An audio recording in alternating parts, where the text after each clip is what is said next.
Ever since the pilot of the Amazing Digital Circus, the internet has been desperately trying to fix Jax. We've seen fan art, theories, and endless comments claiming that underneath the cynical bully persona lies a tragic, misunderstood softie who just needs a hug.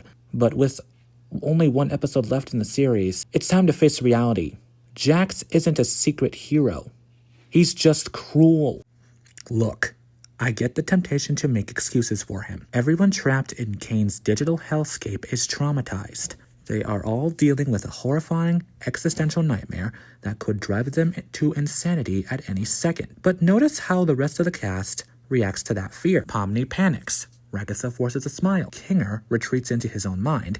Gangle cries. They are all traumatized and terrified, but they still try to care about each other. Jax is the only one who looks at a room full of suffering people and decides to make it worse.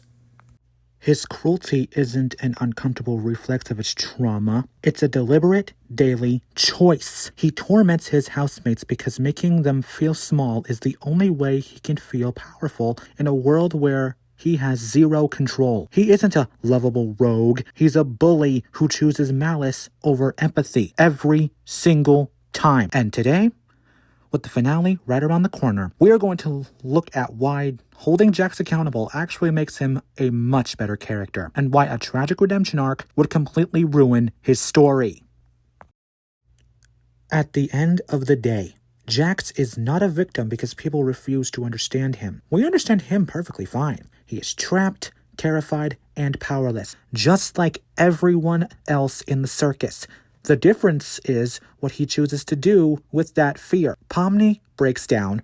Ragatha tries to comfort people. Kinger hides from reality. Gangle cries under the weight of it all. None of them handle the circus perfectly, but they still show moments of humanity. Jax rejects humanity constantly. He mocks people when they are vulnerable, manipulates them for his own amusement, and treats suffering like entertainment. Not once, not accidentally, but over and over again. And yes, abstraction is horrific. Watching anyone lose themselves completely would be disturbing no matter who they are. The circus is cruel enough already without pretending someone deserves eternal psychological destruction. But acknowledging the horror does not suddenly erase the harm Jax causes. Trauma can explain behavior. It does not excuse it. That is why I do not feel bad for holding him accountable. And it's why I do not need a tragic redemption arc to suddenly tell me he was secretly good all along. Some people in terrible situations still choose kindness.